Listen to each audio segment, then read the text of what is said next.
ইসলামী আন্দোলন বাংলাদেশের সংগ্রামী আমির হযরত মাওলানা মুফতি সৈয়দ মোহাম্মদ রেজাউল করিম পীর সাহেব চরমনাই।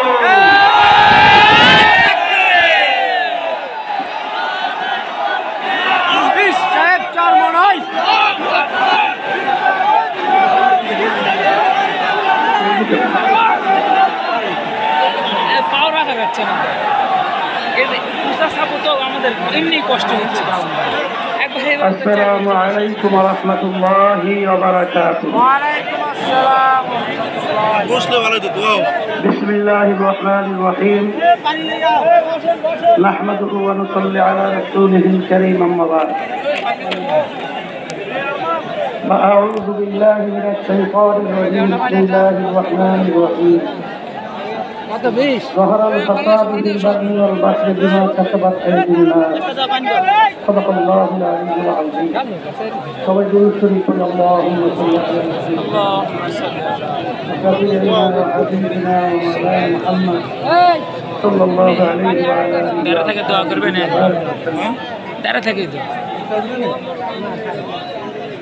আজকের এই সমাবেশ কি উদ্দেশ্যে ইতিমধ্যে আমরা গুরুত্বপূর্ণ ব্যক্তিদের গুরুত্বপূর্ণ আলোচনার মাধ্যমে আমরা মেসেজ পেয়েছি। সামনে বাংলাদেশকে এই লক্ষ্যে আমরা গঠন করার দায়িত্ব পালন করব ইনশাআল্লাহ। সংস্কার, বিচার ও পিআর পদ্ধতিতে জাতীয় নির্বাচন আয়োজনের দাবিতে এবং দেশ ও ইসলাম বিরোধী সকল ষড়যন্ত্র ও চক্রান্তের প্রতিবাদে আয়োজিত বাংলাদেশে আজকের মহাসমাবেশে উপস্থিত বিভিন্ন রাজনৈতিক দলের নেতৃবৃন্দ, ওলামায়ে কেরাম, সাংবাদিক বন্ধুগণ, শিক্ষাবিদ, বুদ্ধিজীবী ও প্রিয় দেশবাসী, সবাইকে আন্তরিক শুভেচ্ছা ও কৃতজ্ঞতা জানাচ্ছি। শুরুতেই জুলাই অভ্যুত্থানে জীবন উৎসর্গকারী বীর যোদ্ধাদের স্মরণ করছি। তাদের শোকাহত পরিবার পরিজনের প্রতি সমবেদনা জ্ঞাপন করছি। আহত ও ক্ষতিগ্রস্ত সকলের প্রতি সম্মান ও কৃতজ্ঞতা জানাচ্ছি। 1957 সাল থেকে শুরু করে 1947 ও 1971 সকল যোদ্ধাদের প্রতি শ্রদ্ধা ও সম্মান প্রদর্শন করছি। ভাইরা আমার, দুর্নীতি, দুঃশাসন মুক্ত, সমৃদ্ধ ও উন্নত রাষ্ট্র নির্মাণের জন্য এ দেশের মানুষ শত শত বছর ধরে আত্মত্যাগ করে যাচ্ছে। সুশাসন প্রতিষ্ঠার জন্য রক্তের নজরানা পেশ করে যাচ্ছে। তারই ধারাবাহিকতায় 24 জুলাই, আগস্টে ও আরেকটি গণ অভ্যুত্থান হয়েছে। আমাদের অতীতের আত্মত্যাগ বিফলে গেছে ভুল নীতি এবং অসুস্থ রাজনীতির কারণে। সুতরাং জুলাই অভ্যুত্থানকে আমরা অতীতের মতো ব্যর্থ হতে দিতে পারি না।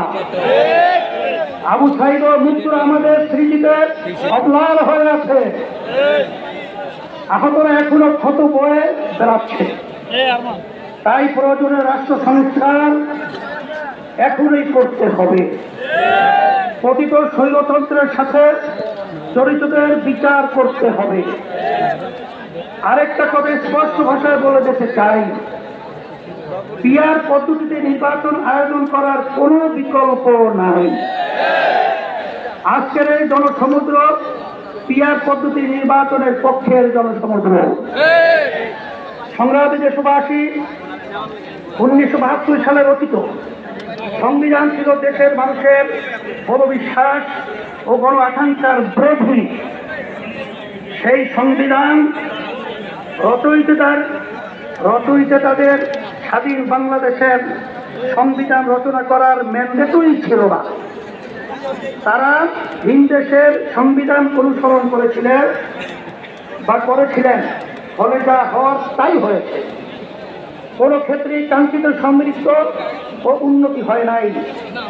রাজনৈতিক সংস্কৃতি কুলুষিত হয়েছে। সবচেয়ে ভয়াবহ ব্যাপার হলো সংবিধান মেনেই স্বৈরাচার তৈরি হয়েছে। এজন্যই আমরা সংস্কারের প্রশ্নে অটল অবিচল ও আপোষহীন অবস্থান নিয়েছি।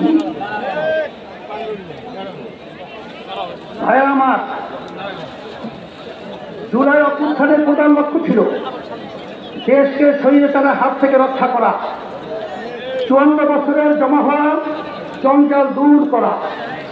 অভ্যুত্থানের পরে সংস্কার কমিশন গঠন করা হয়েছে, আমরা মতামত দিয়েছি।